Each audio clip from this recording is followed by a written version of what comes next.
Hello, friends. Welcome to the August 2023 St. Paul Speaker Series. Our guest today is Miss Mary Mlenga Kazilimani, who's an integrative life coach. She's a facilitator. She's also a psychologist. She's a speaker and also a serial entrepreneur. Today, she's going to be talking to us about mental health in adult men. And as you know, this speaker series is primarily aimed at alumni of St. Paul Secondary School, which mostly are men, but we have some women as well. Sometimes we get joined by our friends from sister schools at Chipembi and Caritas Convent, so they might jump in later on. This topic, our coach here, Ms. Kazilimani, was suggested by one of our colleagues because it's something that as men we don't really talk about. And you came very highly recommended as a psychologist and then now a practitioner and also a coach for executives and so forth. So the majority of people here are going to be above 40, I'm assuming. So it's the right target for this discussion. I'm so sorry that meeting started late because of technologies, but please take it away. Fantastic. Thank you so much, Msonda, for the lovely introduction. Good afternoon, everybody. Good morning, good evening, depending on where you are in the world. It's my understanding that St. Paul's is scattered. Yes. But if there's something that I've picked up meeting, I've met some of St. Paul's, ex-St. Paul's people. There's an energy and togetherness that holds you forward, that holds you together. I think that's very important. That's very commendable. I've heard about the non-X-rated stories about St. Paul's. I still feel there are some in the X-Files that are not shared. But it's always a pleasure to meet St. Paul's, ex-St. Paul's. So just in the chat for the people who are on right now, just say where you are tuning in from. I am in Lusaka, Zambia. It's just good to know where people are. So as and when people come in, you can just sort of say where you're, tuning from. This is a recorded program, so I'm also hoping the people who watch it afterwards will have the value that it is meant to sort of give. Now, mental health is such a wide conversation. When Musonda got in touch, I was just like, okay, this is a very wide, conversation. I've seen people tuning in from Kasama, Sonda yourself, you're in Illinois, and so on and so on. And what I didn't tell Msonda is, I've sort of thrown into a curveball because I sit in between coaching and psychology. I've decided to meet this topic from both angles. Now, if you're a psychologist, we mainly look at the past because we're discussing why you're behaving the way you're behaving. And as a life coach, it's very result-oriented. So we look at the future, goals that you're setting and what you want to achieve. Now, the fact that I'm an integrative coach, I sit in the middle of both. So what I want to do is I want to deal with it from both angles. I'll do a bit of past psychology, then we'll also look at what next and what we can do going forward. It's proven to be more effective. I'm a life practitioner before I became a psychologist. And one of the reasons why I took up life psychology is I noticed the gap in between dealing with my clients when it came to issues. So with the added psychology, there are things that I'm able to deal with if they're not too embedded, and so on and so on. So I did psychology to add on value to what I was giving my customers as a life coach. So that just sort of helps everybody sort of understand where I'm coming from so that you're not too traumatized when I take you back to the past. Because what we're looking at now and what we may be dealing with are just cause effects. But what is the foundation of where we are, regarding our mental health?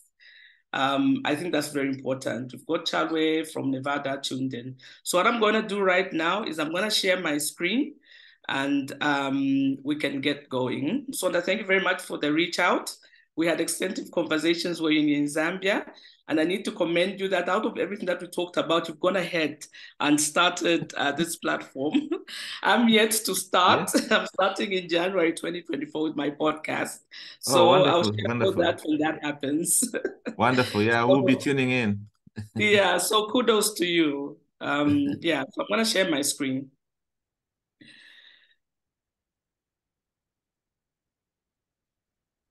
Okay, just get this down there so I'm able to. Now, when it comes to mental health, as I said earlier, I think a lot of the things that we're dealing with have got a foundation in something or somewhere. So I would have done you a disservice if I started dealing with some of the causes and some of the things that people are going through from a mental health point of view. I thought this was just a men's program, but it's lovely to hear that you're inclusive and you've got women who come on sometimes, and these are from your sister school. I think this is commendable because when you look at mental health, it has to be dealt with from both angles, from a psychology point of view, from a life coaching point of view, but also from female and men point of view. So I'm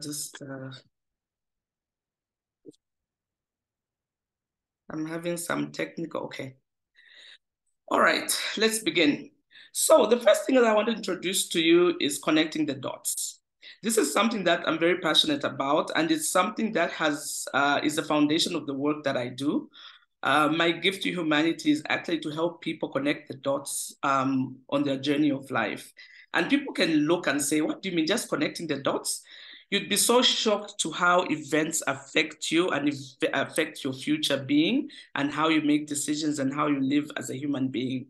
So there's a very famous quote that was from Steve Jobs that talked about you can only connect the dots looking forward and not backwards. So sometimes in life, you have to trust that the dots will somehow connect in your future. You just have to put your trust in something. Some people will call it your intuition. Some people will call it your gut, destiny, life, and karma, whatever it is, and whatever words that you feel comfortable using. This approach has never let me down and has made all the difference in my life. So just like Steve Jobs, this method of analyzing and processing my state of mental health, it has never let me down. You need to understand that everything that we are in our lives is connected. Apart from being an integrative coach, my biggest strength is holisticness. So I'm a holistic coach. And when I'm a holistic coach, I also advocate for treating the entire human person and not just one part of you. So when clients come to me for coaching, some of them just want me to treat the toe and the fingernail. I direct them to somewhere else. I know everybody specializes, coaches specialize, psychologists specialize, but I'm a bit of a unicorn since I sit in between the two. And then I've got a background in corporate accounting, admin as well. So it makes me a bit rare when it comes to dealing with issues to do with life coaching and psychology. Everything is connected. So even as we approach this topic, I want you to have an open mind to be able to realize that whatever it is that you have gone through, what you've experienced, has a bearing on how you show up from a mental health point of view. So if you've got notes and paper, please, I would advise you to get your notes and papers ready so that you can just jot down a few things. So one of the few things that you need to jot down is you can only connect the dots going forward. This is very important. And you'll find that as we go through the slides, there are memories that will come up. There are things that you remember. If you may not remember them now, maybe after the presentation, after a week or so, there are some things that will start coming to mind. So it's very important to trust that whatever it is that you want to process, whatever it is that you want to consider with your mental health, trust your inner self, trust your inner gut. So I just thought I should share that by Steve Jobs because the foundation of most of the work that I do help clients connect the different dots in the areas of life. Now, when you look at everyday experiences, the good, the bad, the ugly, they do form a pattern of you as an individual, and they form breadcrumbs as you build your psychological fitness on this journey called life. Now, one of the things that you need to note on this slide is psychological fitness. What is that?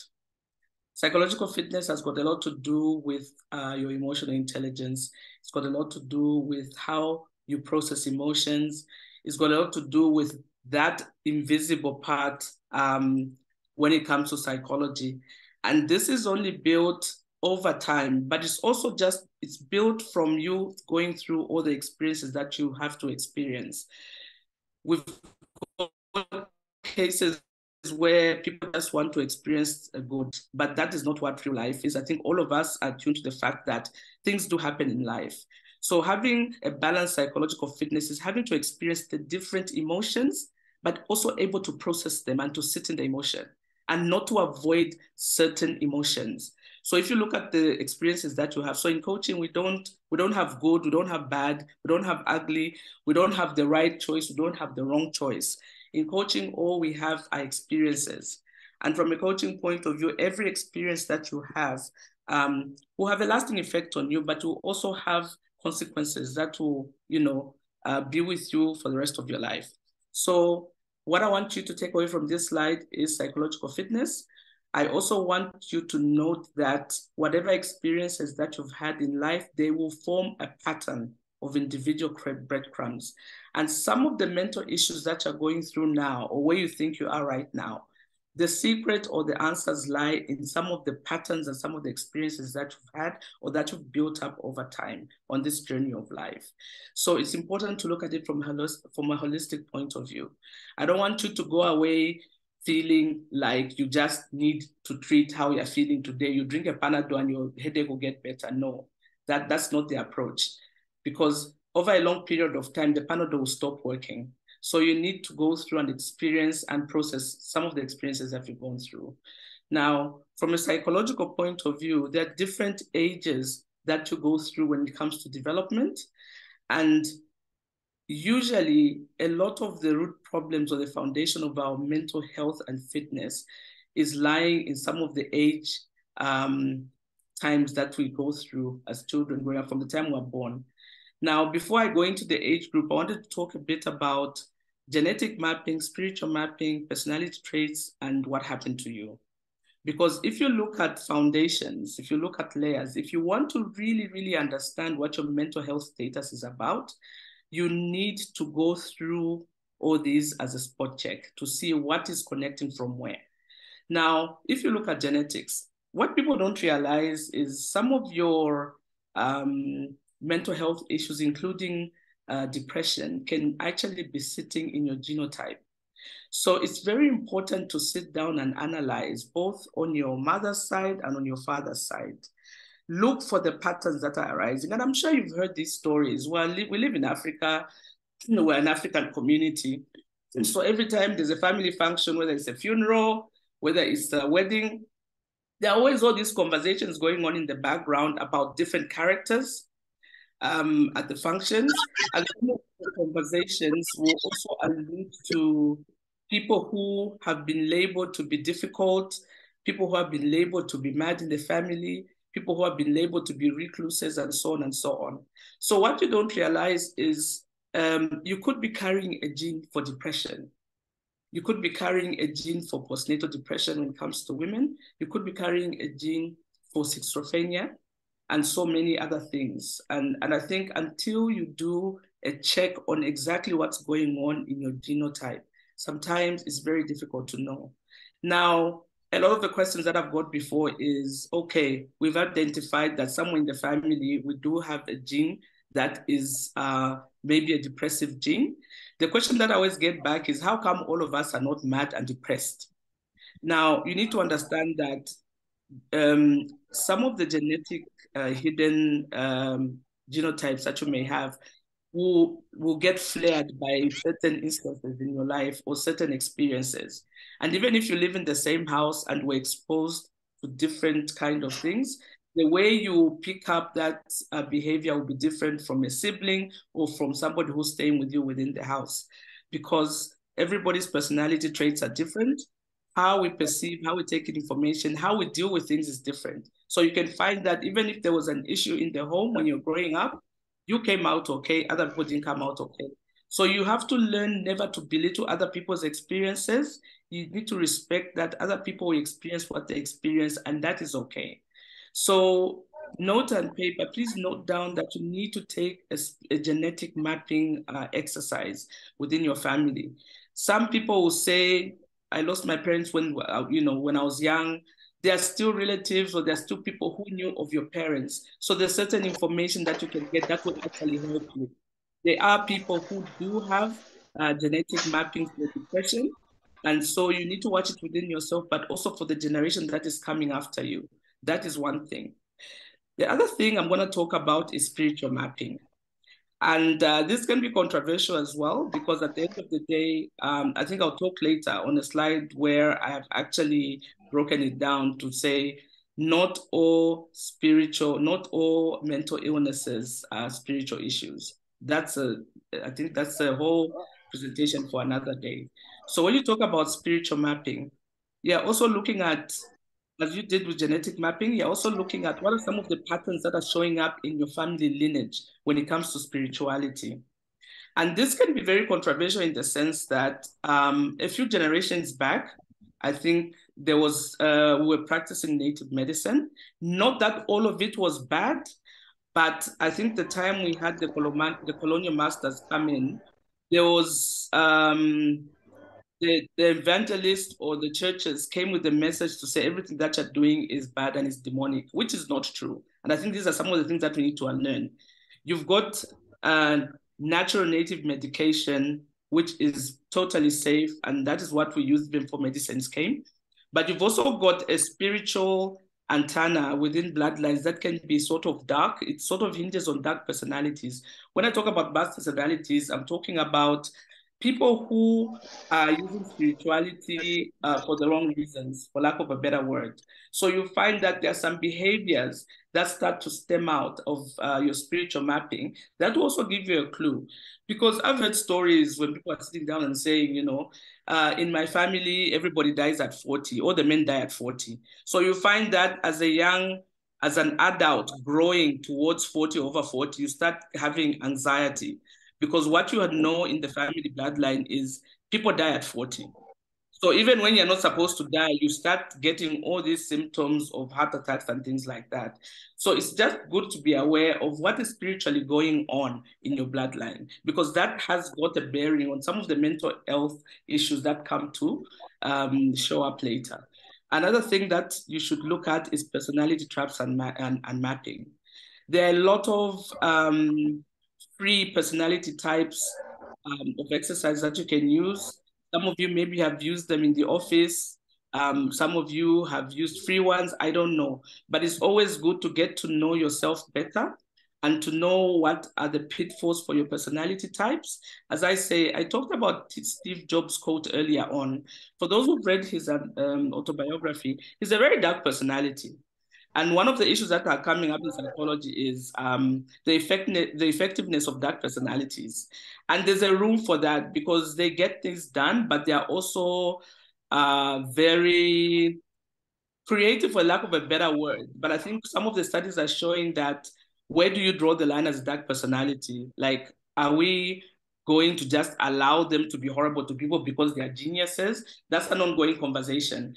So some of your mental health may be sitting in your personality pattern traits. So it's also good to know yourself. Knowing thyself, I think for me, is the freedom that you get with everything that concerns you and your life. So it's important to genetic map, to spiritual map, and also to look at what your personality traits are. And based on that, what are the pitfalls for your personality that you're going through?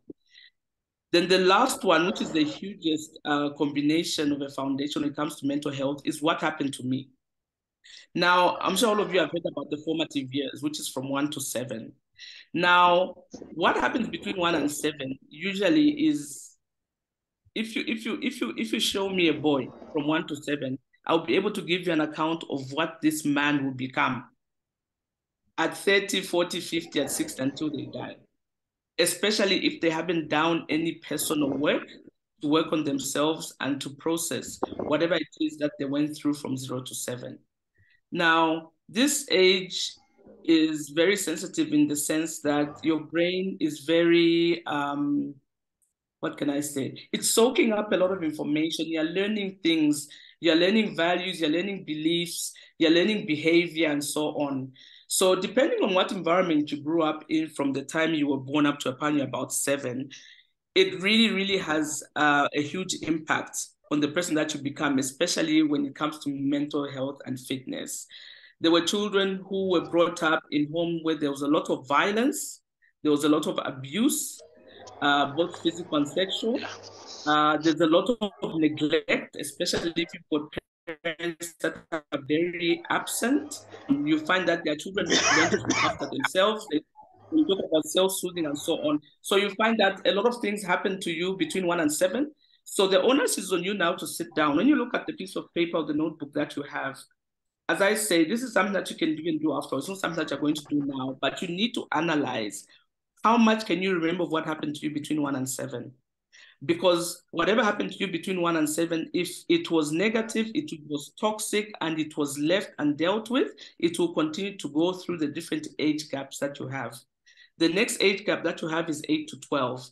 This is a tricky period. This is a time when both male and female experimenting, feeling different emotions, physically, sexually, and emotionally as well. Now, if you haven't dealt with issues from 1 to 7, this just now adds on the layer from 8 to 12.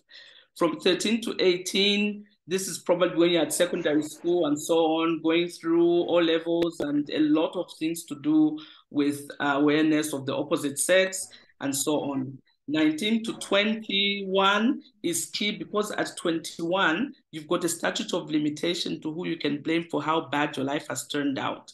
Because that is why at 21, usually you find that people give you the key when you're turning 21. Now, spiritually, that is the time when you get disconnected to your parental cover. For those who are Christians who know what I'm talking about. This is a time when you stand as an adult. This is a time when you have to learn to pray for yourself. This is a time when you have to make adult decisions and so on. So you'll find that a lot of us carry baggage from the time we were 7 up to the time we're 20, 21. And after 21, we still want to start blaming other people for how our lives have turned out. I'm not saying bad things don't happen, but I'm saying you need to have a changed mindset to be able to deal with some of the major mental issues that you're going through right now. And one of those things is removing blame. In coaching, we say you are responsible, you are exactly where you are. Like right now, today, at this minute, you are exactly where you should be. And you are also the sum total of the decisions that you have made along life to get you to where you are today. So that's why you're exactly where you are. Whether what has happened, whether good, bad, or ugly has happened, it's the sum total of your decisions and choices that have brought you to where you are today. So what we're saying is you don't have to cry foul. You don't have to feel sorry for yourself. You don't have to blame others. You can now start looking inwards to say, what can I do going forward? So you find that at age 20 to 30, there's a lot of introspection. I think people go through, I have not achieved enough, I have not done enough, my career is not making sense, and so on and so on. And people still have hope to sort of work through what they're going through. Now, when you reach 31 to 40, and Musonda, you did say that most of the people here are above 40. What happens around 40 is some people decide to still continue becoming aware of who they are and trying to figure out where do they fit in the world. And if they're not where they want to be, they can still make decisions to get themselves there. Now, unfortunately, somewhere around 40, you have a group of people who totally check out and feel that they are too old to make any changes, or it is too late for them to have a meaningful life.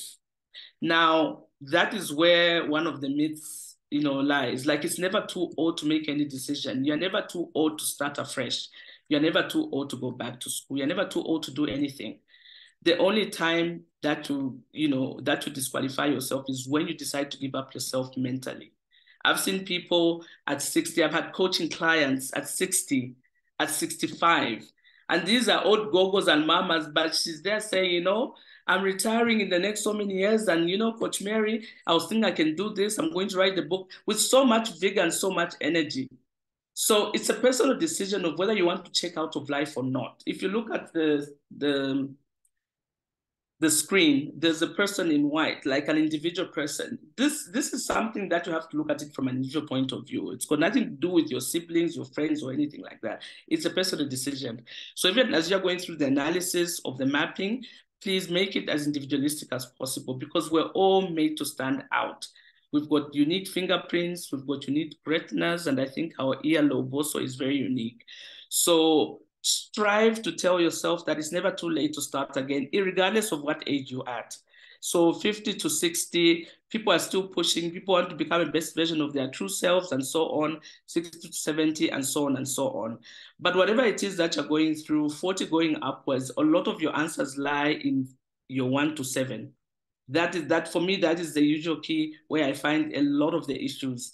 The 8 to 12, 13 to 18, 19 to 21 years old, they just add on to the issues that are already existing. So when you start peeling off the layers, you find that there's so much that needs to be dealt with because you have never processed at each age group. I hope this slide makes sense. And if there are any questions, please note them down and then we can go through and you can ask at the end of the presentation. Now, one of the issues that was forwarded to me on what you really wanted to also tackle now coming to sort of the coming back to the future, leaving the past, is what are some of the common myths when it comes to mental health? I've heard this a lot of times, like mental health and therapy is an issue for white people. That is such a myth because we all have a brain and the brain doesn't choose whether it's white, black, green, or black. No. The mental health issue, how you perceive, how you think, as long as you've got a brain that is in your body from a biological point of view, you will have mental health issues at different stages, obviously. Some of the other myths that I've heard also is all mental health issues are spiritual issues. Please, I've said we are investigating and you're doing your spiritual mapping. Please learn to separate spiritual mapping from psychological therapy issues. Don't lump everything in one pot because some of the feedback that I get from younger people who are my therapy clients or who I coach is how parents shove down church and deliverance, even when the issues that they are going through have got nothing to do with spirituality. It can be an issue of genetics, it can be an issue of substance abuse, but as far as they're concerned, all of us parents just want to take all of them for deliverance. So start learning to have different conversations with your children and for those around you. Not all mental health issues are spiritual issues. Now, another myth is toxic positivity. This is a form of avoidance.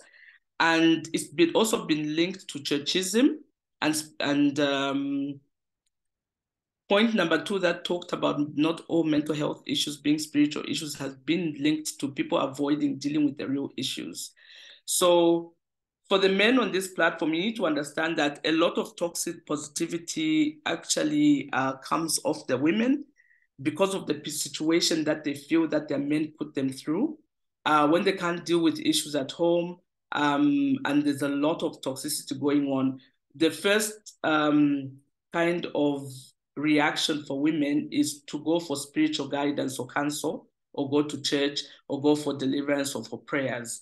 So you also need to understand that if you find that you've got a significant other woman who spends all her time at church from Monday to Friday, I think that is something that you need to take down as the head of the house, to just sit down and talk about it, because it's not normal behavior. It's actually a form of avoidance under toxic positivity. Another myth of mental health is madness. No, it is not madness. It is an illness just like any other illness. The only problem is it's not as, the visible effects that you see is somebody not acting in the correct manner. That's why people have labeled it madness. Like when you look at Chainama Mental Hospital, it's got such a stigma that people don't want to go there even when they need the help or they know they need to take their loved ones there because of the stigma that Chainama Hospital has. One of the other myths also is all mental illnesses are violent and you can never be cured or you can never be normal if you've got mental health issues, which is also not okay. People have known to be completely cured, whether it's just with therapy or pharmacology as well, which will require you taking certain medications to balance your hormones. Because sometimes you find that mental health illness can also be caused, especially in hormone imbalance. Women go through it a lot through menopause and so on and so on. So there are other issues that actually lead to, people going through mental illnesses in different seasons of their lives. Some people say mental health is an attention-seeking gimmick. That's also not correct. People with mental illness, it is very real for them.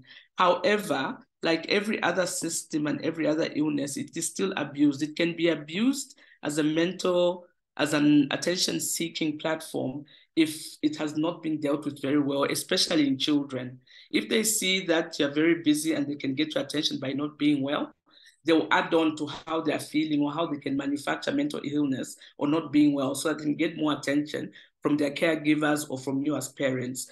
So only trained people are able to see when that line is crossed.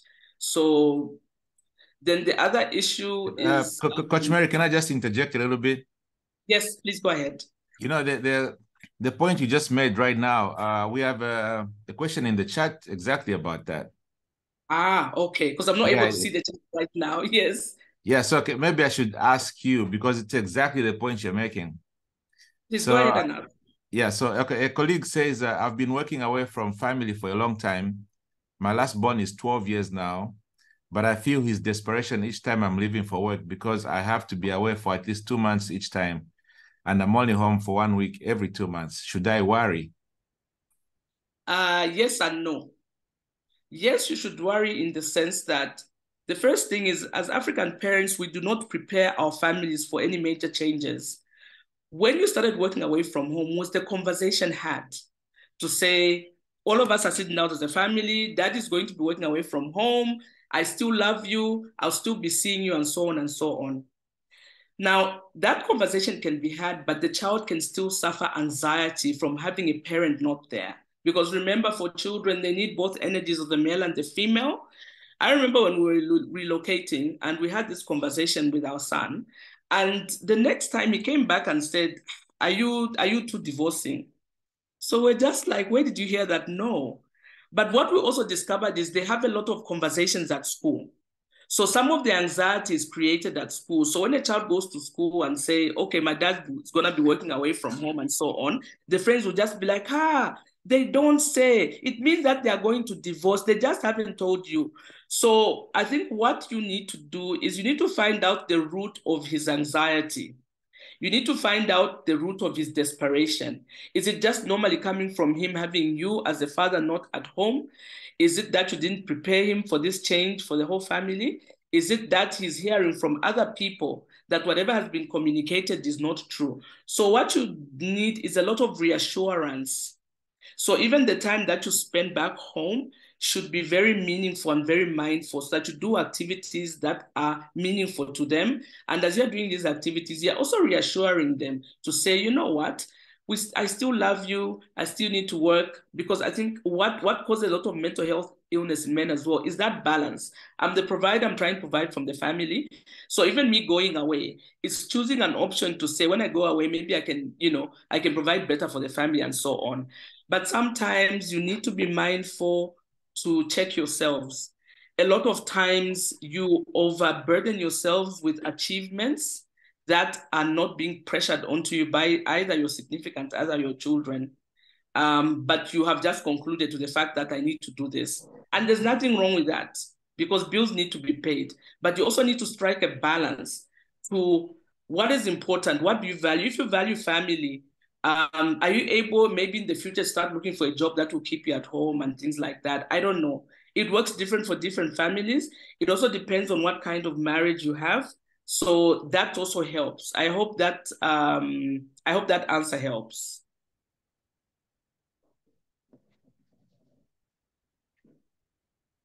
Is that okay? Yes, yeah, that's fine. Actually, yeah, there was actually a follow-up discussion in the chat, but a friend says that's a tough one.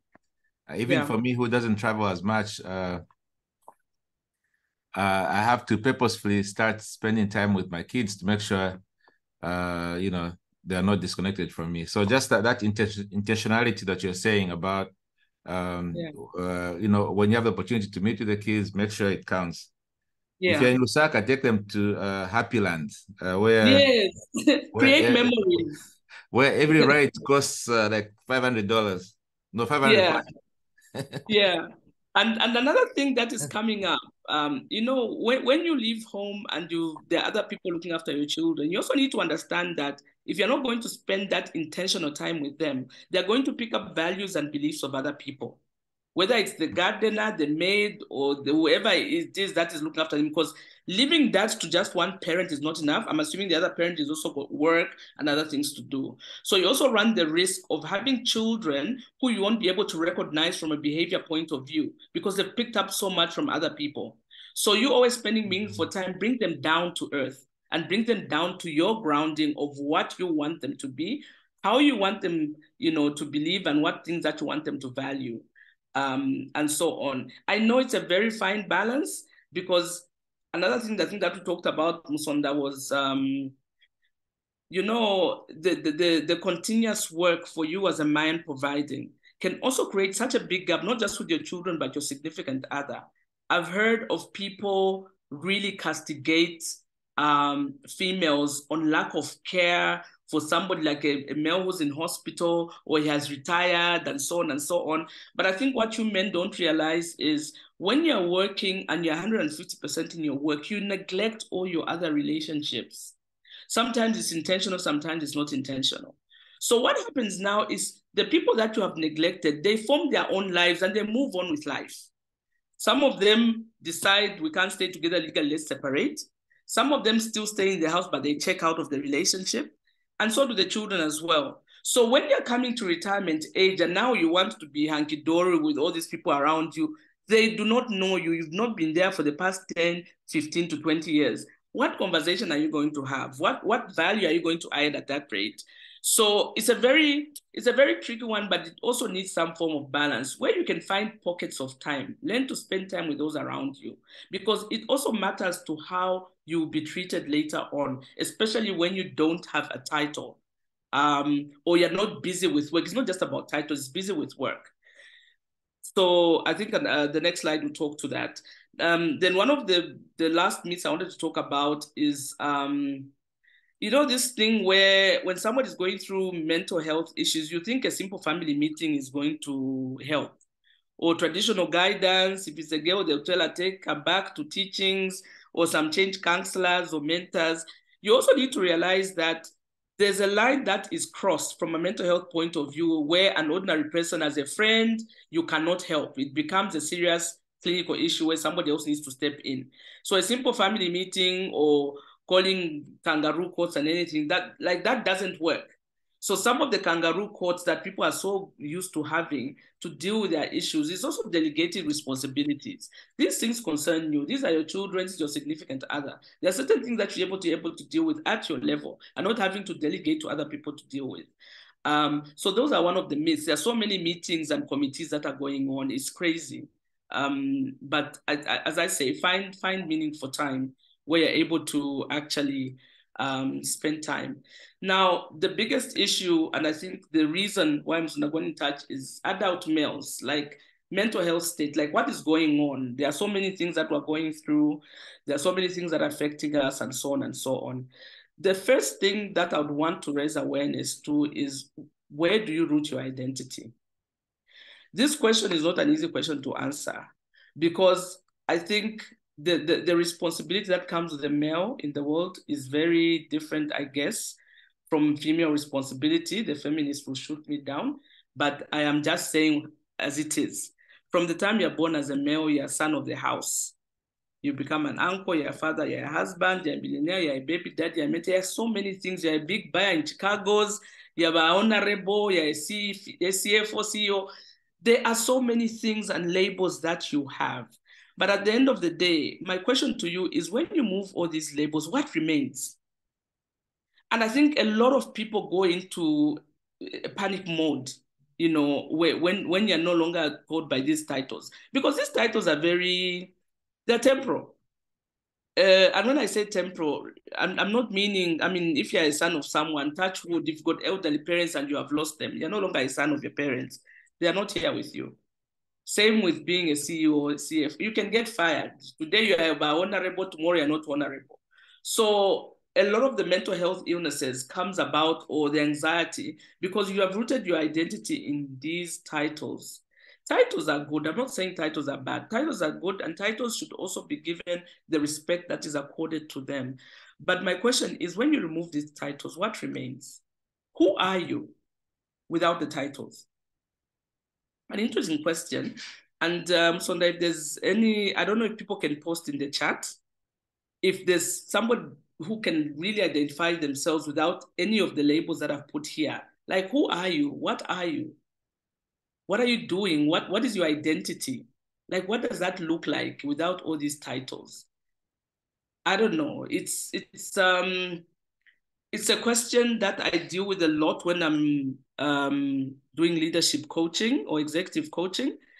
Because when I coach leaders, it's actually, yeah, okay, somebody says they're a loyal friend, okay? And if your friend is not there, then you're not a loyal friend. What happens to you then? You're going to panic mode that you're not anything now. As I say, titles are good, but without the loyal friend, without the baby dad, without you being a buyer, who are you? Because believe you me, offices, when people give respect to you, they're giving respect to the office that you're in. Whether you're a pastor, you're a man of God, whether you're sitting in these big offices where you have to go through people to see you, that is what they're respecting. So when you leave the office, people will remain respecting the office and they'll just look at you as a person. So when they look at you as a person, how do they deal with you? How do they talk to you and so on and so on? Charles says he's still trying to discover your eyes. That's very good. Look at some of the personality tests that they are. There's one that I ran that also shows traits and personality traits. You get in touch with me so I can give you details. If you want to discover more about yourself, because at the end of the day, we forget that we root our identity in the things that do not matter. People on their dying beds do not care about all these other things that we care about, the car you drove, where you lived, and so on. The real essence of who you guys is what matters. So that even when people treat you differently after you've left a big office, it will not cause any kind of anxiousness in any way. I'm just trying to read the comment that has come. I can now see the comments. I think it's to do with the earlier topic where I talked about bonding with the children. I've tried bonding with my boy and the older ones. I'm around, we just sleep out or the family facility, but sometimes I feel it's not enough. I have 3 of my own kids in university and they know I have to work and so on and so on. Just do the best that you can. Don't get defeated. The fact that you feel that is not enough, take advantage of. I like that you're deliberately setting out time where you can be with the family and bond, but also use existing times. Use existing times and use existing, what do you call them? There are a lot of things that go on even within families. So maybe, let's say you have to travel out of town because somebody in the family is getting married. Use every bit of time to your advantage. So as much as you have family time that you have set out, any other time is also an opportunity. See where there are pockets of time. If you still feel this is not enough, we're also in the information and technology age. You can FaceTime as a family. If you say in this house, regardless of where you are, whether you're at university, whether you are in Washington, wherever you are, this family will meet every Wednesday at 19 hours. Come with your drink, water, come with your supper. Let's sit in front of our computer screens and talk to each other. Then everybody can share what they've done during the week. So there are some things that you can cooperate in your everyday living so that you just get to hear the things that are going on in your children's lives. Then apart from that, you also need to have individual relationships with your child. You can have collective time, but you also have to have individual time because remember, your children are very different. Their personality types, their vulnerability and emotional state and everything, they're all different. So when you have together time, when are you having the one-on-one? For you fathers who've got girls, please, when are you taking them out on dates? When are you telling them you're special? When are you making them feel like a princess? When are they not getting, and this is nothing to do with money. It's to do with relationship building so that you can start talking about some of these things where your children, especially your girl children, are not feeling vulnerable. The next person is going to tell them that they look nice. This is how they move, elope, and get married because the boy told them that they look beautiful. They need to hear that from their fathers. Fathers, you are absent in the homes. And that's the biggest cry out that I get from my young coaches. Our parents are not there. They don't care. All they do is when they see us, they just want to shout at us what we didn't do and so on and so on. So yes, kids are not perfect. There will always be stuff that they'll do that is not correct, but take the time to find out why is the child acting up? Why did the child get drunk? Why did the child steal the car and go and bang it? Why did the cow, there are all these things that are going on. But if you take the time and have conversations, you find that you start picking small things of what's going on in their lives and so on. So take time out and just see how that works out. So take a moment to appreciate how your past experiences manifest in your everyday life. If you're, an example I can give is anger issues. If you're that person who's always getting angry, where is that coming from? What happened to you? Why are you always angry? Why are you always shouting at people? Coping mechanism is another one that is very common at this age. One of the highest coping mechanisms in Zambia is functioning alcoholism. I'm not saying drinking beer is bad. We all have to enjoy our beverage. But if you're going to drink every single day and you're using it to numb emotions that you're not able to deal with, that already is is the problem within itself. Other people have become addicted to substances. There's self-sabotage, there's avoidance. So avoiding dealing with some of the emotions that could have happened to you when you're 1 to 7 years old will always show up or manifest in your everyday living in other ways. So you can find that you're abusing alcohol. You can find that you're an angry human being.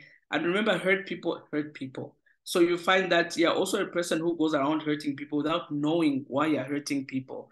You'll find that you're always depressed with not knowing what is causing your depression.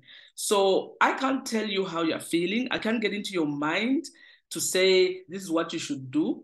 What I'm hoping for, raising awareness just from this discussion, some people already get their answers. They'll be healed. They'll get their answers on the way forward. Not everybody will, because everybody's at different stages in their lives.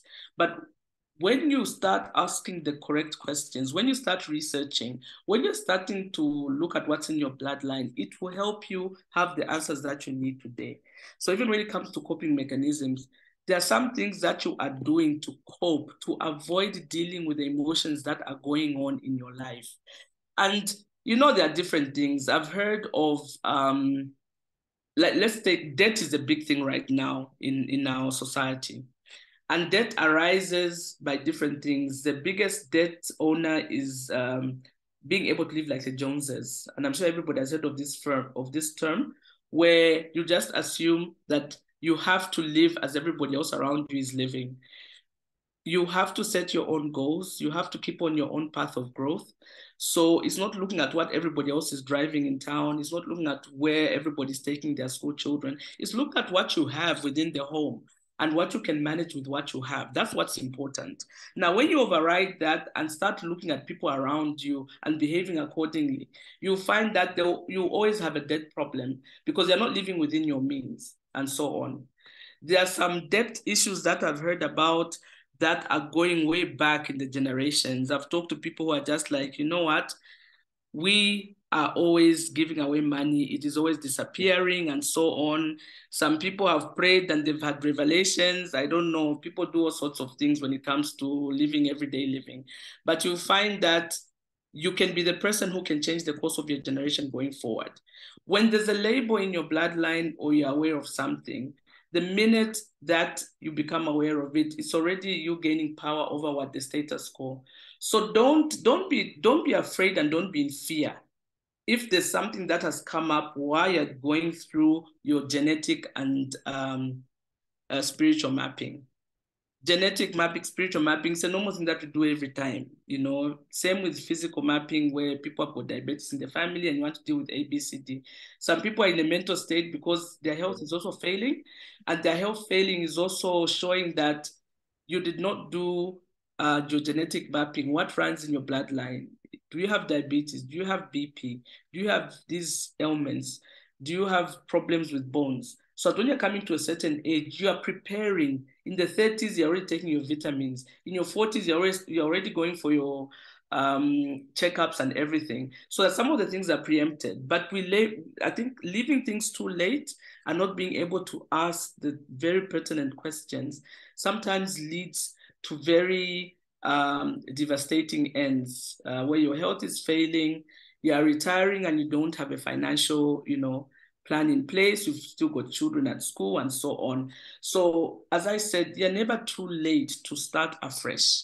You're never too late to start planning. You're never too late to start making better choices. Remember, in coaching, we don't have wrong or right. I say we have choices. And the choices that you make have different consequences and so on. So you have to be very, very attuned to that fact that you will not move at the same level as other people, but you need to be very true to yourself. Now, out of all this, I think a lot of people are very not sure of what to do next. What are the next steps? So what if I find that there's something that I found in my genetic mapping that talks to something that's happening now? It can be a spiritual gift. And when I was between the ages of 1 and 7, I could actually see things moving in the house. I didn't know what to do with that information. I said it once, nobody believed me, then I just kept quiet. And as I grew older, I just suppressed that part of me. And now I just drink so that I don't see anything flying all over the place. There are children who are very sensitive spiritually. So when you spend time with children, these are some of the conversations, because remember, on this next steps, if you go to the last bullet point, it talks about the next generation. Whatever it is that you're going through, if you don't deal with some of these issues now, they are going to continue within the next generation, which is your children and your children's children. We're having this conversation now, and I feel there are some things that you can actually deal with now so that you can prevent it from seeping into the next generation. I feel every generation, there's an onus on every generation to tackle or deal and touch on certain things. So when you look at next steps, yes, there's information that you need to do from a thinking and research point of view. The thing that I'm encouraging you with is to process emotions.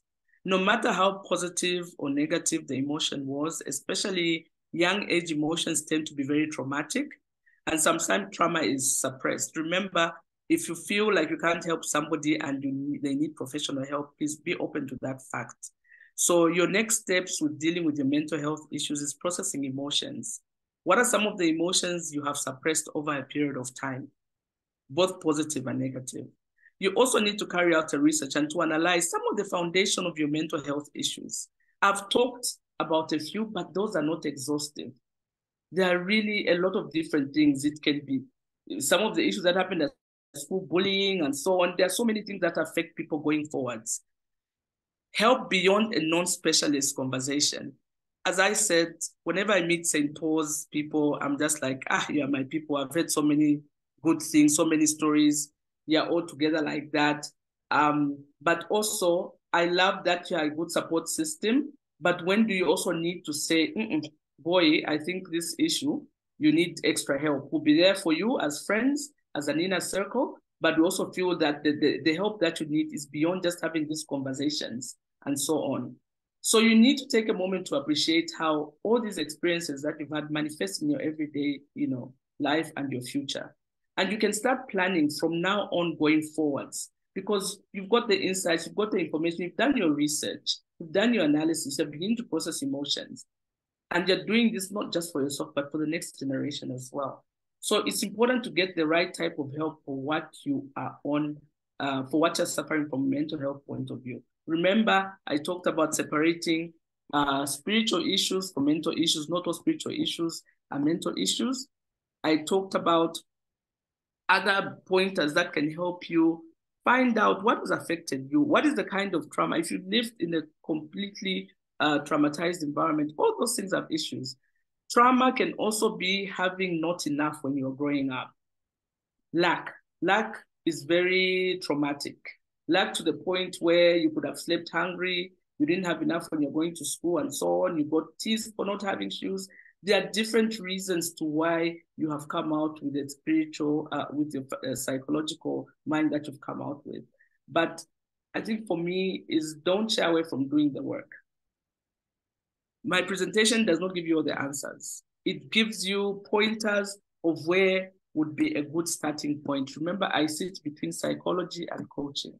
So instead of me just coming here and saying next step, start processing emotions, it will leave you hanging. You won't know what emotions am I processing now. If I say start processing emotions, go back to the slide when you had to start from 0 to 7 and process your emotions from there, depending on what happened. That will help you because you'll find that everything is connected. Some of your behaviors today, some of your anguish that you're going through and so on, it is linked to your past.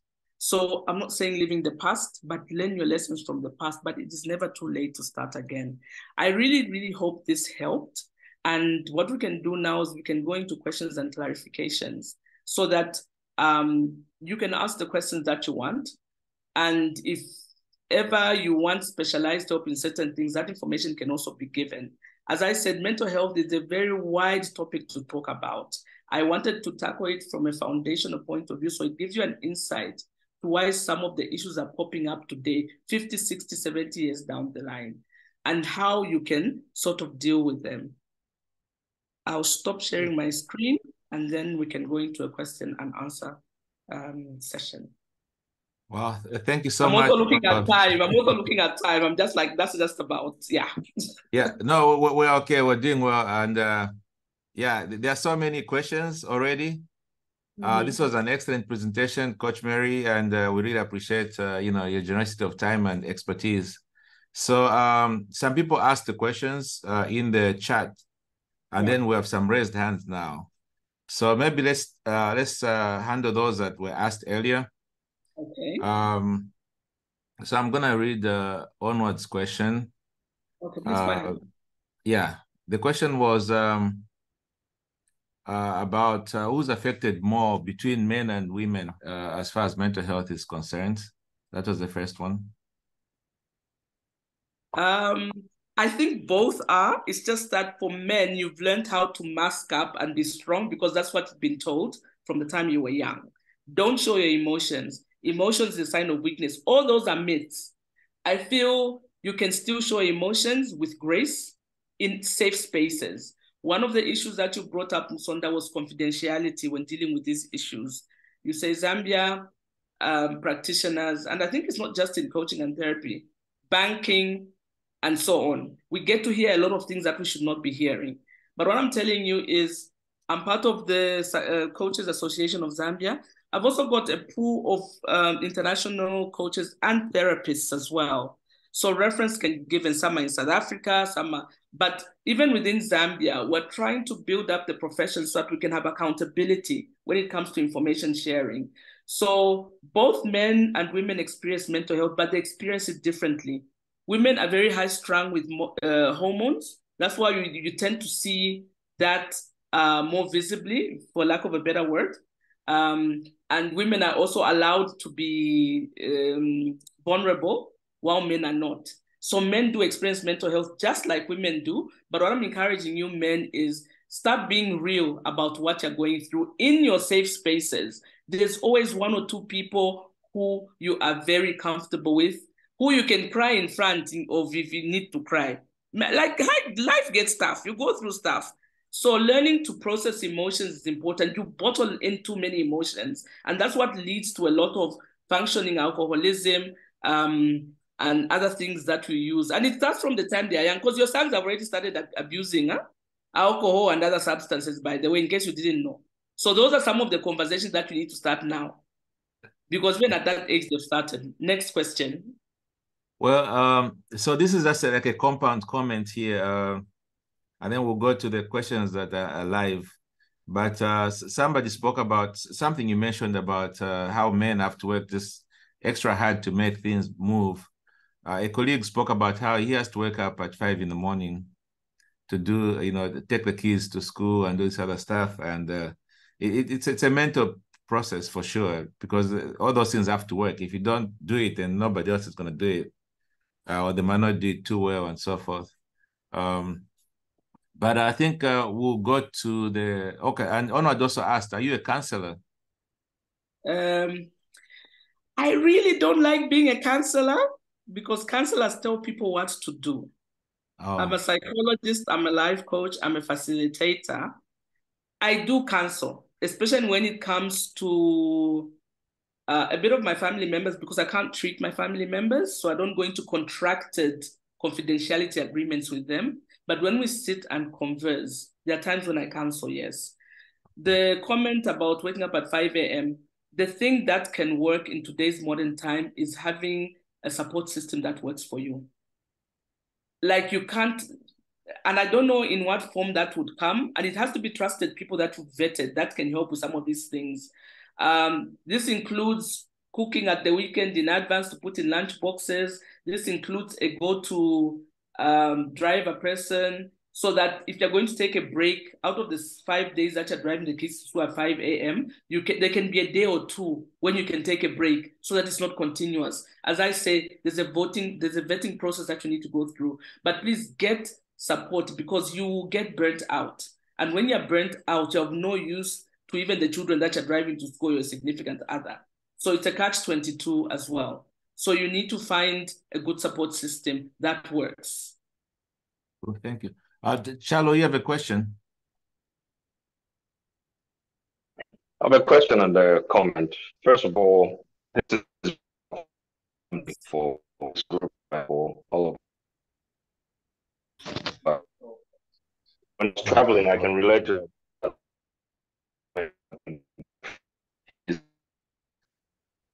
in life when I was traveling a little bit to work, and when I'm back, I still notice my kids had with their mother that I didn't have with them. Where when I show up, I was happy and laughing, and I show up, it's like a cloud comes over the house because The sound is but the sound. I Chalwe, it's have not to be very deliberate. clear. I can't hear you. The sound is your sound is fluctuating.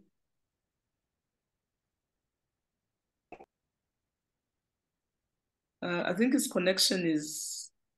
Yeah, you may have to reconnect. There's another hand here, but I can't tell the iPhone.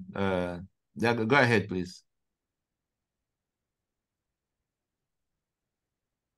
There's another hand, just says iPhone. Yeah, I've also seen it. Maybe it's the iPhone 15. The gold iPhone 16, 15. You see what men do? Oh my goodness. They're so stressed. They have to be on top of everything. Hey, whose iPhone is this? Go ahead and ask the question. Okay, while the guys are regrouping here, I was taking down some notes as you were talking. One of the things that you mentioned that we need to do is having psychological traits, genetic traits, and personality traits that figured out. Where do we go for that kind of help? Okay. Genetic traits, you just need to look at the patterns in your family. You don't even need to go far. And the funny thing is, when you ask, even when you ask the aunties, the grannies, they will even look at you, you're asking, because they know. They actually know of this trait. But remember, our way of living here in Pasaka has changed. Because in those days, those are things that would be discussed, in the evening, Pansaka and so on and so on. So information flowed. But because of the way we're living now, there's been a cut of information flow to what these things are. So you don't go very far. There's an auntie, there's somebody who knows this information. Spiritual mapping, the same. In fact, genetic mapping and spiritual mapping, they overlap. So when you're asking these questions, the people who know this information are there. Sometimes they observe, sometimes they look, and sometimes they feel you don't have enough time with them for them, the way you don't have time for the kids. You know where you treat like an ATM. Like if they want money, they'll call you. But at the end of the day, also realize that yes, as much as they ask you for money and you're a provider for the family, sometimes they also want you. They want to sit with you. They want to discuss with you. They want to talk to you. And especially as they get older, they also want to pass on certain informations. So I feel those conversations can be had, but also with emotional intelligence. There are some family secrets that have been back that we don't know about. There are dynamics that are weird as well. So you find that even as you are asking, there could be some concern, like, why is this child asking this? But because you haven't been privy to something that happened in the past, there could have been a murder in the family. There are so many weird things that happen in families. But if they genuinely know that you're asking for your betterment and for your own knowledge, I don't think they'll keep that information away from you. Personality traits, any good life coach has got different personality assessments that they administer. I said I do the Clarity 4D. I do GA and Thomas intelligence assessment, but I think look for one that has got traits, because personality, mapping has got intelligence, and you have one that has traits. I think the traits one is better, because for a long time we have been lied to that it's just your intelligence, one streak of the intelligence that matters. But they've got the emotional intelligence quotient, spiritual intelligence quotient. There are all these other quotients that we're talking about that are just as important. So look for one that will bring out your traits, because you could be a narcissist. Yes. And as much as we can't stop you from how you are wired, you can stop yourself from narcissistic tendencies towards other people. Yes. And then you can sort of learn that this one, there's a program that used to come on TV. The guy who used to kill people, he thought he was doing a good thing. Oh. He had a very traumatic childhood when he was there. He saw his parents being killed in front of him. Dexter. Oh, okay. So at that point, remember his mental health was totally sheltered. He became a non-feeling person. But he had a guide, like an uncle who helped him understand who he was. So when he got the urge to kill, he started killing robbers or people who were doing bad things to justify that was doing a good thing. So when I talk about trauma, that's how trauma can alter your personality, and with something that happened, because at that age, I think it was about 5. And then when you also go back to the past, it's so interesting. If you look at the current Shaka Ilembe that we're watching, for those people who are watching, I watched the first one that was done from a colonial mindset or whatever. Then I'm watching one now. And the one that I'm watching now has made me understand why the tribe of Zwide was very hateful towards the Zulus, even if they're the ones who started the trouble. Because remember, Zwide's brother was killed in that fight by the river. But they were trying to rape Zulu girls. But at the end of the day, they still cried victim, and they're still chasing after Zulus to go and kill them. So you can find that in your personality traits, there are those traits that you have. And you have to own your personality traits. You have to own things that you've done in the past that were not correct. That's what I'm saying. It's never too late to start again. Because as much as you're pointing fingers forward or you're blaming everybody else, there are things that have happened or things that you've done that now is on you, and you have to accept the responsibility for that.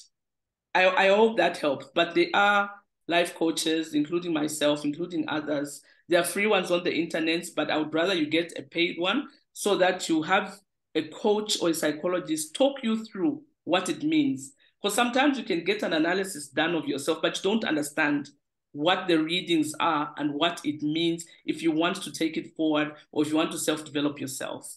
I hope that helps. Oh, absolutely. And I hope at the end of this podcast, we can provide some details where people can find you if they want more information. Yes, I'll definitely send you the details. Cool. As guys are coming up with questions, I think the iPhone is Jole. Is that Mr. Skakwa? You can ask your question. Okay, he's gonna come around. So you spoke about toxic positivity and as a form of avoidance. One example was going to prayer meetings every day, and avoiding doing other things in your life or relationships or whatever. I invited Vincenzo to come to this podcast. You've heard the song "My Reasons." Yes. Yeah. My nephews and nieces like it. Oh yeah, I love that song because so it's an escapism in a way, but Yes. it also shows you that people are going through genuine issues. Now, these genuine issues can overlap with just our attitude about life, our attitude about money, our attitude towards other people, and so forth. I don't know specifically how you'd help somebody that say is struggling with a job right now, and how to center them. When you say struggling with a job, it's a full-time employment job? Yeah, so like I said, demographic here is 40 and above for the most part. So so we've been an MP in the past and then no longer an MP. We've been a CEO of something, no longer CEO of something, or we've been a teacher and then governments change and you get removed. And then now you have to find livelihood. Okay. Yeah. So you are in a transition. Yes. And when you're in a transition, it helps for you to understand yourself well, because if that time has come where you're not going to be in a position of honorable or CEO, how are you transitioning to the Musonda without titles? How well does Musonda know himself?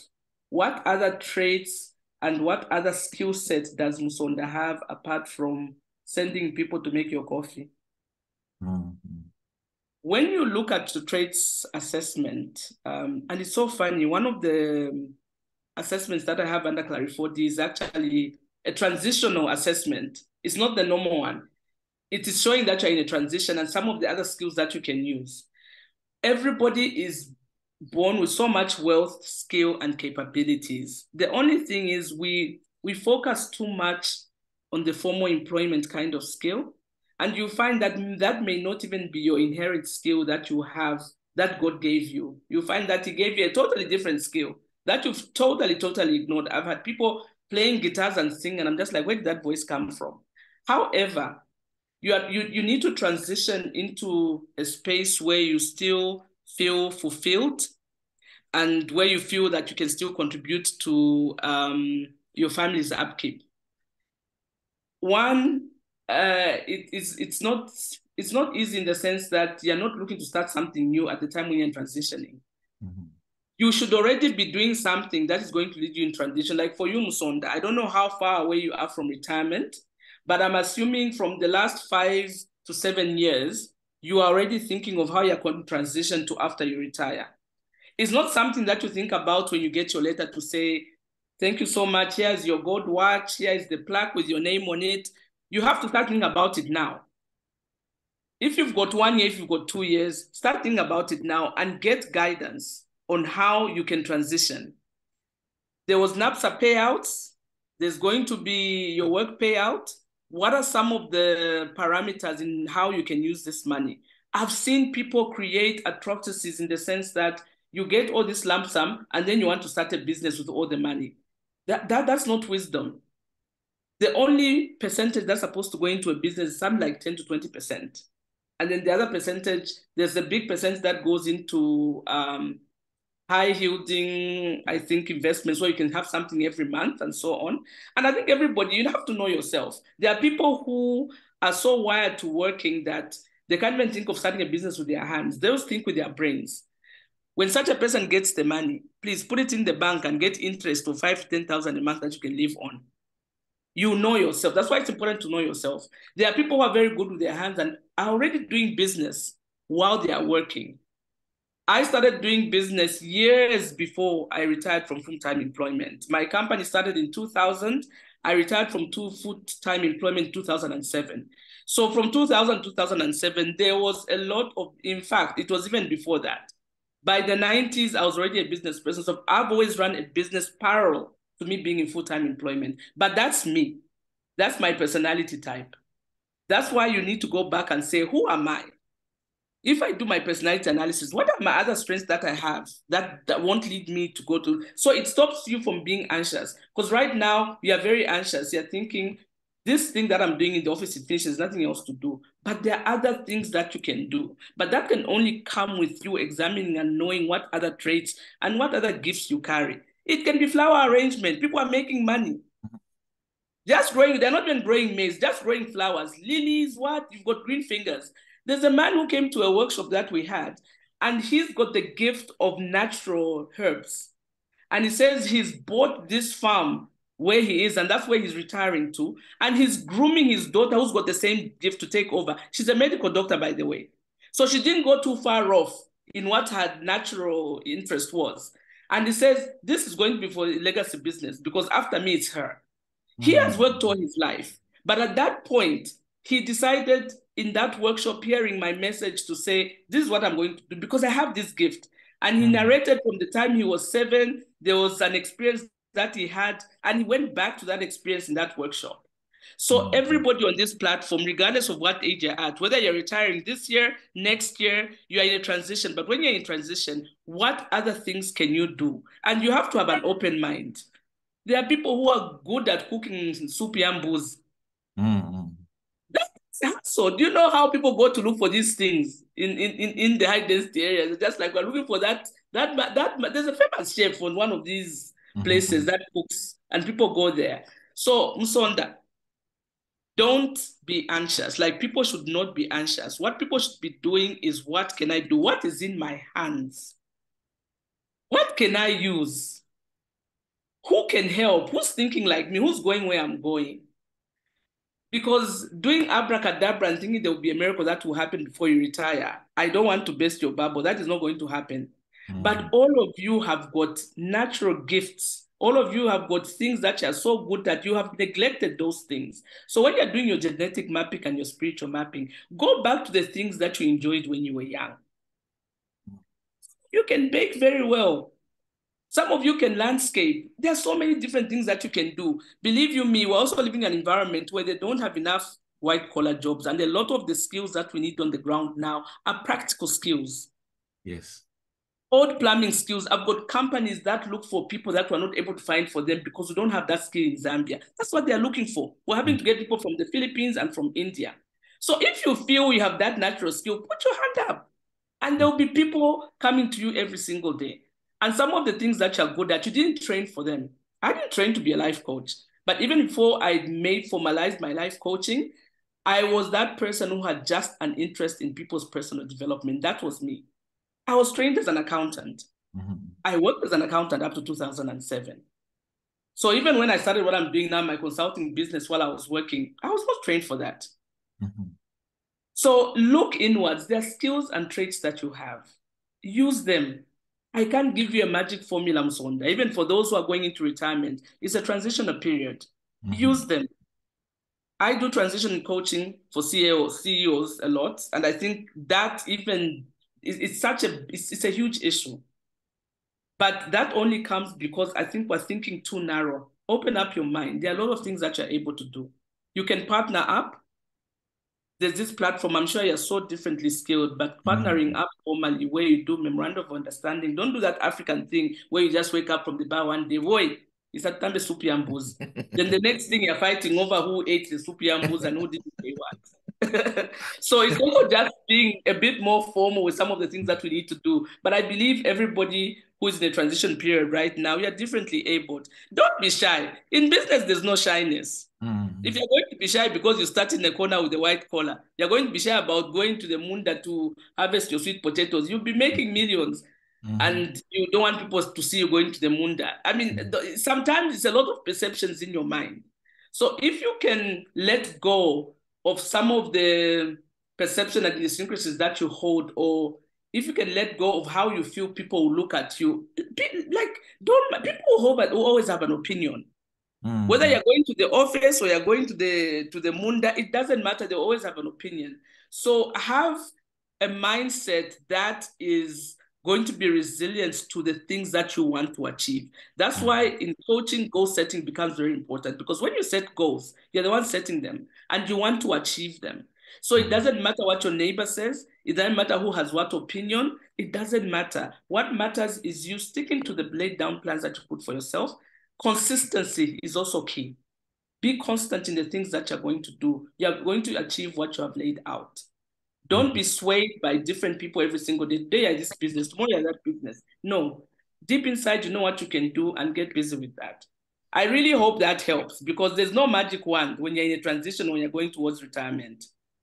It really helps, actually. Chalo is back. I'm sure he's going to ask his question, but I must make a comment since you mentioned NAPSA. So I was in Zambia in June, and have a friend who works in the system, the NAPSA system. And I was telling her, I need my 20%. And then, I need my NAPSA or something. And then she says, oh, when were you employed? So I said in the 90s. And she says, oh, no. That's not NAPSA for you. That's NPF. NPF. So it's not NAPSA. So I was putting the NPF, which is like really like for old people now. So I'm an old person. Yes. But also, NAPSA. Yeah. So the NAPSA came through, thankfully. So I was telling one of our buddies is not in this group right now in the chat. Is Felix Nkulukusa is secretary to the money in Zambia. So I told him that my NAPSA came through, which is really nice. So it's delivering on that promise, I suppose. But then you didn't mention that when you get your NAPSA, maybe you have to go through the lodge, because guys are going through some lodges. The money will finish at the lodge. Then you want the person at home to come and welcome you nicely when you get the money somewhere else. The lodges. Charlotte, do you want to ask your question? We didn't get your question. You're breaking up. Sure. Is this better? Yes. Can you hear me? We can hear you now. Yes. Okay. So I had a comment, and then I'm just going to stick to the question now because I'll give others the chance. This is a very interesting topic. I think one of the things that a lot of us struggle with, and if people are honest, maybe they'll admit to this, is that a lot of us want to raise our kids the way our parents raised us. For example, it wasn't very uncommon growing up that, you don't hear your father tell you they love you or whatever, but it was implied, right? And then fast forward to raising kids today, if you don't verbalize that, they don't, they think you don't.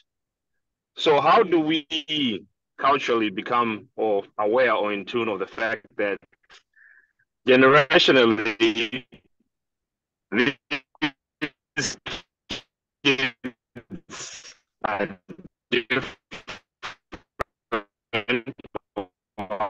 wired differently, and then our parenting should to suit that. How do you make that? If I went to local school and whatever, and we turned out okay, you know what I'm saying? But today you do, it'll be trending somewhere. So how do you to be able to account for that? That's a very good question, Chalwe.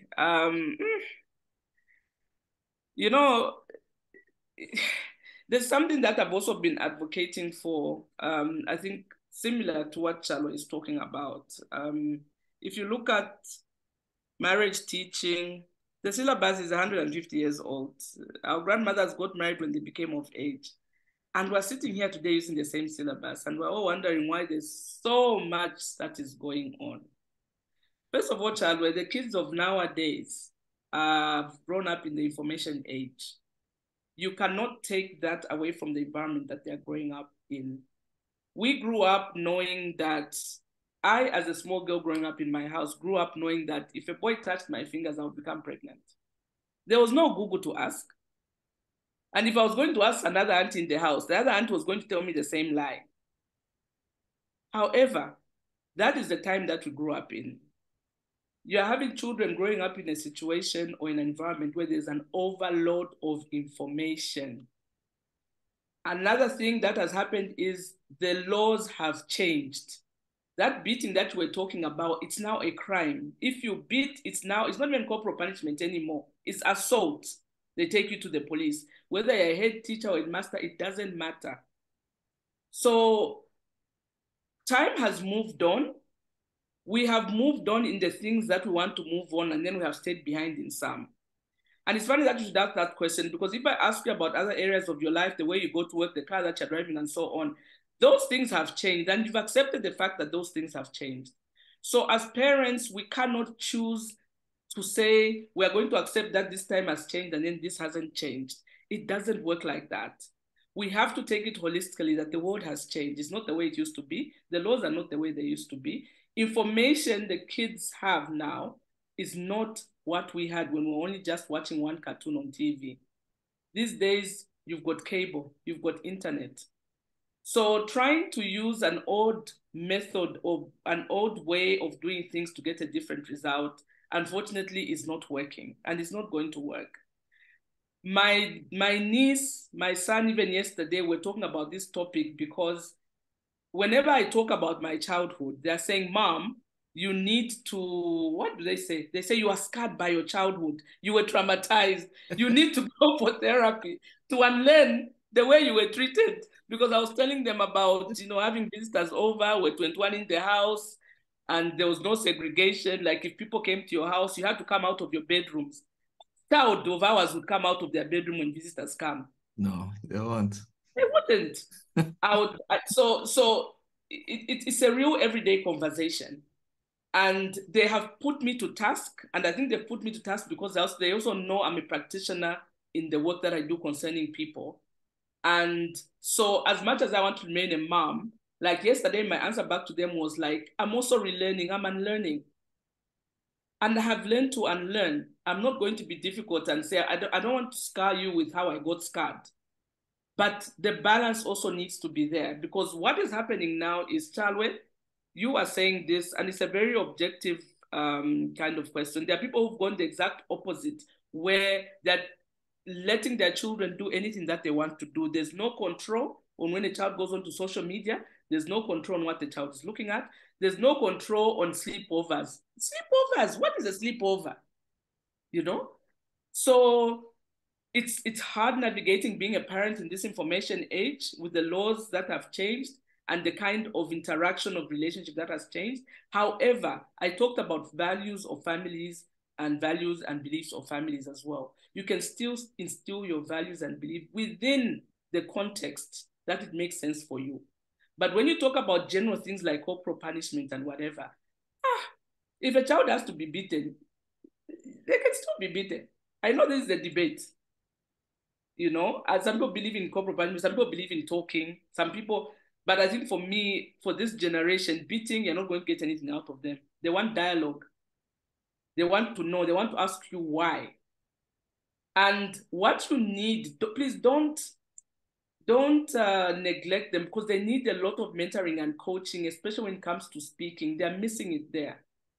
The way they'll ask you, I love that they're inquisitive, because we're not allowed to ask in our generation, but they like to ask, they're inquisitive. So instead of stopping them from asking, guide them on the kind of wording with respect and emotional intelligence that they can use when they are asking people older than them, and so on, or even just their peers, like mutual respect. And those are the things that are going to help you, Charlie, with parenting. You know, you say, these are values and beliefs, this is who we are. However, I do understand that this is where we are as the world. And most of the children now, you send them to schools that are very cosmopolitan as well. Some of them are abroad. So their children are in school abroad. So you as a parent, tell me how you're going to think that your children, when you retire, I don't know if you're ever going to come back to Zambia. If you retired and came back to Zambia, and you expect them to marry a nice Zambian girl or a nice Zambian boy, where are they going to meet these people? They haven't grown up in this environment. They don't date like Zambian children. So as parents, you also need to manage your expectations because of the kind of exposure that you're allowing your kids to go through, whether it's from a school point of view or just other relations. It's good for kids to be exposed. But when you expose them, don't expect things that will counter what you've exposed them in. So, Charwa, I hope that sort of answers the question. We can't do it the way we were brought up. It's totally different. They'll take you to court for beating them up. No, it does, and it's something that I'm well aware of. But it's just I wanted to have some conversation because in our St. Paul's group we have these conversations, right? Maybe not in the exact form, but I think it's important to have that conversation so at least people's perspectives can, well, at least people can get that perspective and understand that we can't do the same things that we went through and expect the same result, because like you've said, this is an information age where kids are exposed to a lot more and we can only control so much as parents. And they have an Thank opinion. You. Yes, very much. Yeah, and that's what I said, please help them with that, because one of the things that I also try to help my nieces and nephews with is just that, like how to build relationships, how to talk. And it's not just to elders, even as peers. They are very bad with communication because of this, They're always on their phones and stuff. So when it comes to people interactions, I'm just like, you're not doing okay. And I've been giving them feedback that I'm not happy with the way they communicate. It's too one-sided. If you want something from me as a parent, you want me to answer now. If I send you a message as your parent, you answer me 3 days later. I'm like, that's unacceptable, So those are some of the conversations we've been having. And it has been working, and they didn't realize, they say in their age group or in that generation, they say it's not rude to blue tick. They're just like, it's something that they go through in their relationships. I'm just like, no, as a parent, I don't expect you to blue tick me. So those are some of the things that they'll help balance with, and you can help them with that. Give feedback, not that you're shouting at them, but just sitting them down and talking through some of the things. Because already I've noticed that their response time has lessened. I'm not blue ticked anymore because I tried back to them. Like they'll send me a message, Mom, it's urgent, call me. When you said 3 days, you blue ticked me, and then now it should be urgent where I'm concerned. So they start to see the light, and but they really, really need help in that area. So continue mentoring them, continue talking to them, continue giving them feedback that will help them become citizens that are able to interact well from school to the workplace and just within family dynamics as well. Yeah. Awesome, awesome. I know we're going up in time here, but I was going to make a comment about what you said, the ages of 1 to 7. Yeah. So the Jesuits actually also have that mantra of, give me a child 1 to 7 and I'll tell you what the man is going to become. I like to give an example of, since it's a men's discussion. So my dad was a banker. He was in Barclays Bank, just like Chidima's dad, for a long time. But when he was getting older, he was gravitating more towards investing in Kawambwa, where he came from. Towards hanging out with his brothers who are like very similar in age, like between 2 or 3 years in age. They formed like a group. They would sit and talk and forever. They had come from very different academic and professional backgrounds, but when they got older, that became like their group. So I see that even as guys here, we at our age, we're very amenable to hang out with our friends. So like my friends on this chat here, there's no titles or anything. It's just we use certain words that you don't want to hear, to call each other, that kind of thing. And that kind of thing.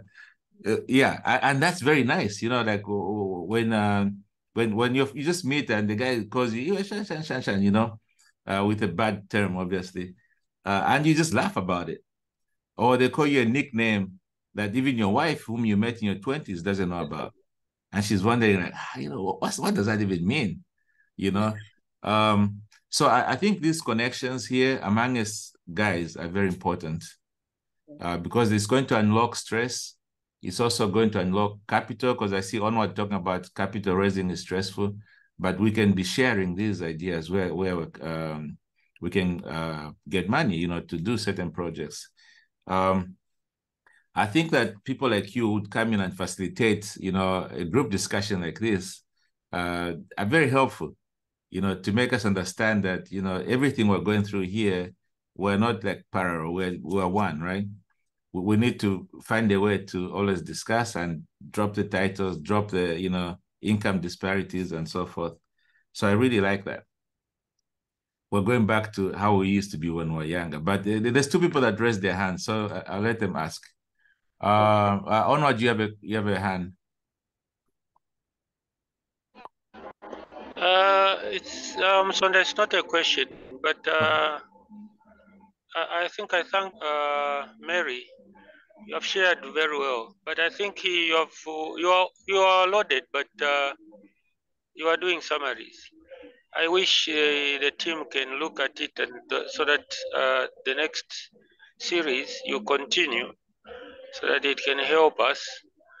I'm sure that's what I would. You are loaded, but I think you were too fast. So I would request if we would continue the series and finish it, then you will go to another person. I think that's a recommendation. But Mary, thank you so much for sharing.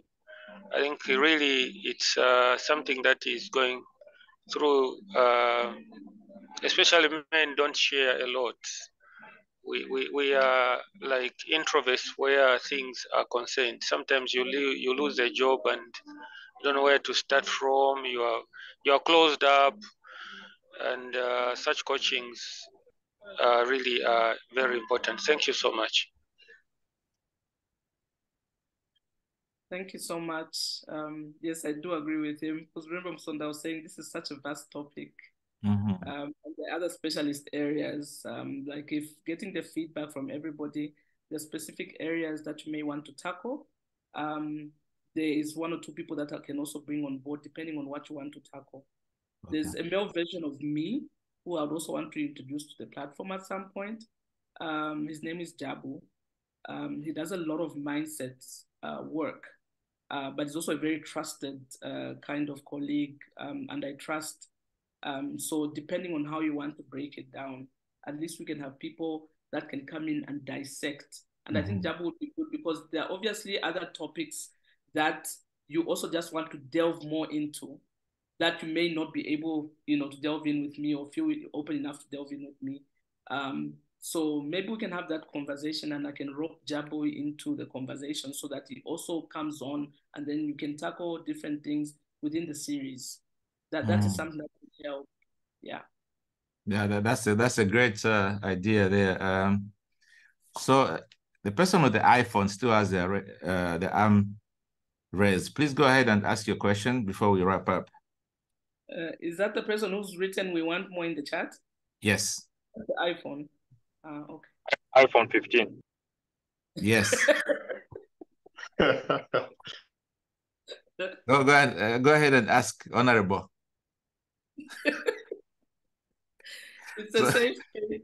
This is how we are here, we fool around, because we went through mockery at St. Paul, so nothing can phase us, can surprise you. Nothing, I always nothing. find that joy when I'm introduced. I'm just like, oh, it's a St. Paul. I get excited on behalf of my family. I'm just like St. Paul's. Right. So now that we didn't introduce you as far as how you're affiliated with our school. I don't know if you want to talk about it or. Yeah, I can mention it that my significant other was at St. Paul's. So that's why I'm always so amused when I meet at St. Paul's, when I'm introduced to somebody say we're at St. Paul's together. Yeah. So unless you want to add on to the introduction, I'll add some more introduction. So you guys, Coach Mary is actually married to President Jason Kazilimani, resident prefect of Regambwa, 1996. The guy that booked me so many times. So Mary, at St. Paul's would wake up with a bell at 5:45, and prefects like your husband would be at the door just waiting. When the bell rings, there was a guy called Mwenda. Mwenda is also from Kabwe, Stanley Avenue. Chidima would know that area very well. He used to ring the bell, and as soon as the bell rings, Jason and other prefects, they would jump into the dormitories, and if you're sleeping, they'll be like, you're booked, and then they write your name down. And on Wednesday afternoon, you go for manpower. So you go slashing, you go cleaning the school. And like Charlo said earlier, how we were raised has become different. From my understanding, the kids at St. Paul's now are not really cleaning the school because we kept the place clean. So from what came as a punishment for oversleeping, for going late for class, going late for prayers, going whatever, or for speaking your vernacular language, you provided labor to clean the school. It was nice and clean. Now, I don't know how much they do of that discipline and how it translates to the work, but the school is filthy now. So, yeah, it is, just that balance there. So we'll tell Jason. Sorry? You'll be happy to hear that the name of prefect did resurrect at some point, and it had nothing to do with St. Paul's, but somewhere in the family it surfaced. So one of his nicknames, he knows, we call him prefect behind his back sometimes. Prefect. Which family gathering we're in. Prefect. Yeah, he's the consummate prefect, for sure. Prefect, and he's very fond of St. Paul's, the platform, his former school. That's why I say I always get excited when I'm introduced to people. Say, this one is the ex-St. Paul's. I know. Then you take your selfies that you have to post on the group and so on. Yes. No, in fact, one of his buddies, Sven, was on this chat. He just left early because I think he had to go do other stuff. Okay. But so you guys, I don't know if you have any more questions. And Coach Mary, if you have any last comments before we wrap up. For me, I think the platform that you have is a safe platform. It's very important in the sense that you are free and open to talk about a lot of things. That's very important. A lot of people don't have that. And this is one of the issues that has been coming up. We need more safe platforms where people can go, talk about things, and what is talked on the platform stays on the platform. It's only shared if it's going to be used for educational purposes or to uplift or to so and so. that kind of energy. And this is the kind of energy that I'm getting from this platform, not just coming to speak on it, but even from the respect of everybody else who has been to St. Paul's. So I want to just say that keep on keeping this as a safe platform. It's very, very important. Very, very, very important for a lot of the things that you need to achieve as a brotherhood, as a squad. I can't put a price on that. Secondly, is you cannot run away from doing the work. The inner core work is the inner core work. There are no shortcuts. There are no shortcuts to becoming. You have to go through the process of analyzing information, feeling your emotions, going through them, doing your research. All that needs to be done. There's nothing abracadabra about becoming the best version of the person that you want to be. Because for me, I'm always saying, if you want me to be my coach, I need to have that conversation with you. If I don't feel that you are at that point when you're ready, no time wasting. I'm a kingmaker. So if I feel you're not at that point, no. But if there's something that I can say is your next 12 months can look totally, totally different depending on the choice that you make today, on how you want to live your life going forward, and to remain consistent. It's not doing one big thing after 3 months. It's the everyday steps of having conversation with the kids, everyday steps of leading a mindful life, everyday conversations of wanting to be a better version of yourself every day. Challenge yourself. Your next 12 months can look very, very different from what it's looking like today. And just be that support to each other. Be positive. Be positive, cheer each other on, allow to feel your not so good days. It's normal. Don't hide your feelings as a man. Still feel what you're feeling. Wake up the next day, dust yourself, and continue being the best version of yourself. Just continue doing your best. That's all I'm asking of you. But thank you so much for according me this opportunity. Thank you so much. No, we should be thanking you actually. And your brother-in-law, Tachila, is commenting there on the chat. He's been running commentaries as you've been talking. So I'm sure when you guys meet again, he's gonna be, high-fiving you. So hi, Mlamo. Hello, Tachila. How are you? I'm very good, thanks. Thank you so much for your kind feedback. Okay, all right, we'll catch up soon. Thanks. Okay. So, Coach Mary, you said that people should be open to express their feelings, except for one group, maybe the Man U group. Everybody else, they can. They are free to discuss issues. Well, come on, how cruel, how cruel, how cruel. Sorry about that. Yo. Hey, I'm Manchester guys, they should just keep quiet, I think, at this point. But anyways,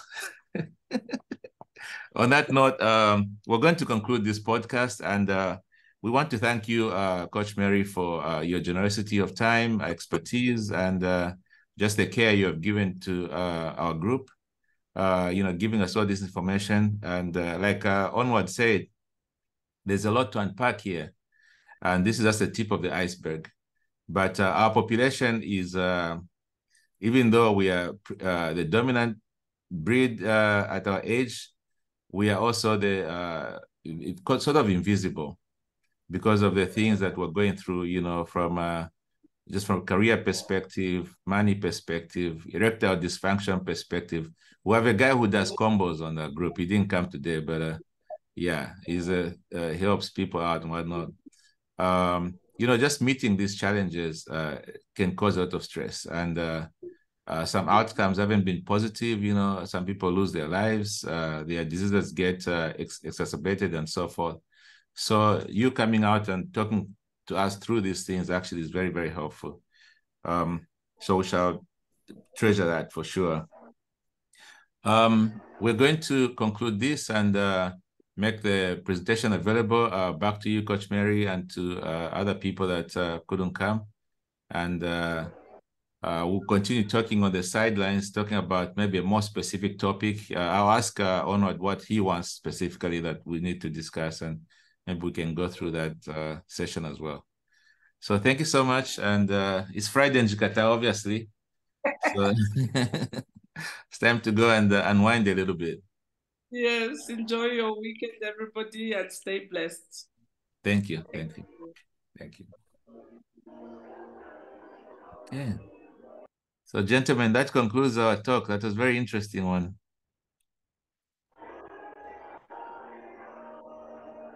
Mr. Lumbaba, what do you want specifically to discuss?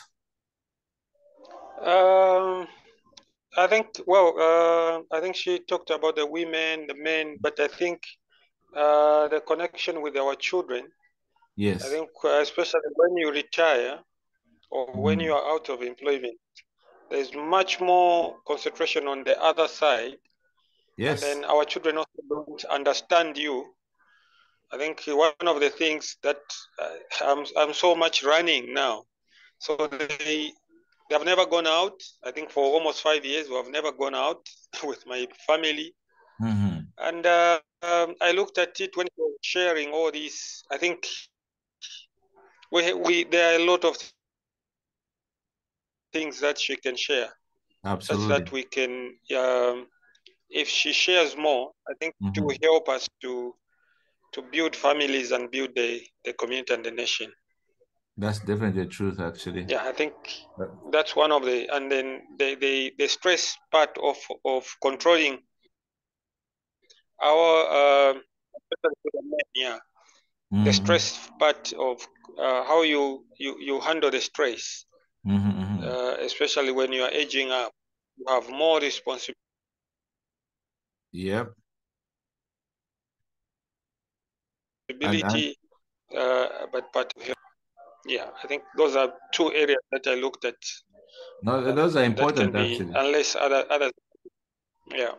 Yeah, those are very important because even you know, when parents are screaming at their children, it's not because they just want to be mean. Sometimes they're just very stressed. Yes. Yeah, yeah. So yeah, that's very important. So anyway, so in this series, there's for September, we're hoping to bring in Mrs. Chikwanda. She's the human resources director for ABSA. Okay. And to talk about how organizations actually deal with you know, people our age that you know, they're more settled in their habits. Maybe their ambition is has stalled a little bit. How do companies actually you know, get value out of us, meanwhile giving us respect and value as well at the same time? So we thought that would be really a nice dynamic talk. Well, yeah, it looks like it's a continuation. It's a continuation. From yeah, from what Mrs. Kazilimani has shared, I think it's a continuation. So it's fine. We can go for that. Okay, cool. And then we shall bring her back and, you know, just continue talking, especially the guy that she mentioned. If you can come back and talk about you know, maybe the other things that stress guys is not being able to perform very nicely, and you know, you end up taking unsafe things at the market. Yeah. Yep. Cool. Okay. Yeah. Okay, guys. Well, thank you. Yeah. Cheers. Have a good night.